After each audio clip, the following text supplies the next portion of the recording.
హైదరాబాద్కి జరగబోయే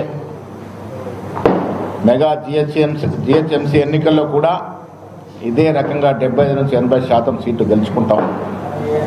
రాబోయే రోజుల్లో జరిగే ఎంపీటీసీ జెడ్పీటీసీ ఎన్నికల్లో కూడా కాంగ్రెస్ పార్టీ విజయ డంకా మోగిస్తుందని చెప్పడానికి ఇవాళ మున్సిపల్లో వచ్చిన తీర్పే గట్టి పునాది.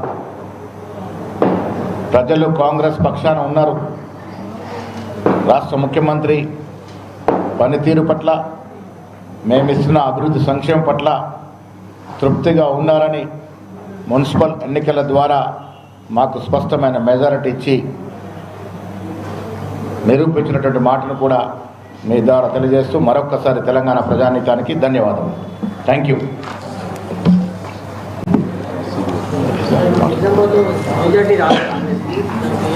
చూస్తూ ఉన్నాం పరిస్థితి, మీరు చూశారు. 27-28 సీట్లు గెలవాల్సిన కాంగ్రెస్ పార్టీ ఎంఐఎం మాట్లాడిన తీరును వీరు ఉద్రేకతను రేకెత్తించి మత విద్వేషాలు రెచ్చగొట్టి కొంత ఓట్లు కొల్లగొట్టుకునే ప్రయత్నం చేశారు. అయినప్పటికీ కూడా కాంగ్రెస్ పార్టీ గతంలో 2 సీట్లు ఉండింది. ఇక్కడ ఇప్పుడు దాదాపు 18 నుంచి 20 సీట్లు గెలుస్తామని ఆశ ఉంది. అంతిమ రిజల్ట్ వచ్చిన తర్వాత ఏం చేయాలో పెద్దలతో, పార్టీ పిఎస్ నాయకులతో ఆలోచించి నిర్ణయం తీసుకుంటాం. ఇంకేలాంటి నిర్ణయం లేదు. మేము ఇప్పుడు ఎంఐఎం మీద మేము పోటీ చేశాము. ఇక్కడ ఎంఐఎం ఇలాకాలో కూడా 5 నుంచి 6 సీట్లు గెలుస్తూ ఉన్నాము. ఎన్నికలు కంప్లీట్ ప్రక్రియ ముగించిన తర్వాత రేపు మా సీనియర్ నాయకులందరితో మాట్లాడిన తర్వాత ఫైనల్ నిర్ణయం తీసుకుంటాం.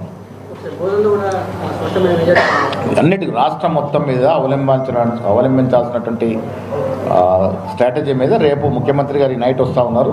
ముఖ్యమంత్రి గారు పార్టీ పెద్దలతో అందరితో మాట్లాడి నిర్ణయం తీసుకుంటాం.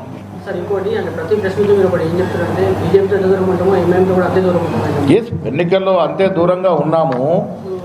డెఫినెట్గా అంతే దూరంగా ఉన్నాము. రేపు ఇక్కడ అభివృద్ధి జరగాలి కాబట్టి